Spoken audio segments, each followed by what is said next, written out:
Same ডেতে আরেকটা parcel receive করি, যেটার মধ্যে আমি পেয়েছি একটা নোটবুক।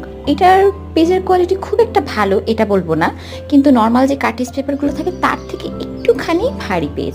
আপনারা কিন্তু জল রং বা অ্যাক্রিলিক কালার এটার মধ্যে ভালোভাবে ব্লেন্ড করতে পারবেন না।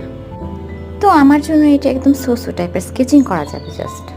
নেক্সটে আমি নিয়েছি ব্রাশ, মাস্কিং টেপ, আর একটা হচ্ছে ওই যে লুমিনাস লাইট, কিন্তু ওটা আমি আসলে দেখাচ্ছি না, লুমিনাস পেন সরি। এখানে ব্রাশটা যেটা নিয়েছিলাম সেটার কোয়ালিটি মোটামুটি ডিসেন্ট ছিল। আসলে 150 টাকায় এর থেকে বেশি আমি কিছু আশা করতে পারি না, এতগুলো ব্রাশ পাচ্ছি এটাই অনেক। প্রায় 10টা ব্রাশ ছিল। আর এটার পরেই আমি নিয়েছিলাম মন্টমার্টের অ্যাক্রিলিক কালার সেট। এটা আমি 12 সেলে দারাজের একটা শপ থেকে নিয়েছিলাম, ওরা কিন্তু ফেসবুকেও অ্যাভেলেবেল আছে। এখানে আমি 18 পিসের সেটটা নিয়েছি, যেটা 36 ml করে ইচ। নেক্সট পার্টে আমি এটা রিভিউ ডিটেলসে আপনাদের সাথে শেয়ার করব।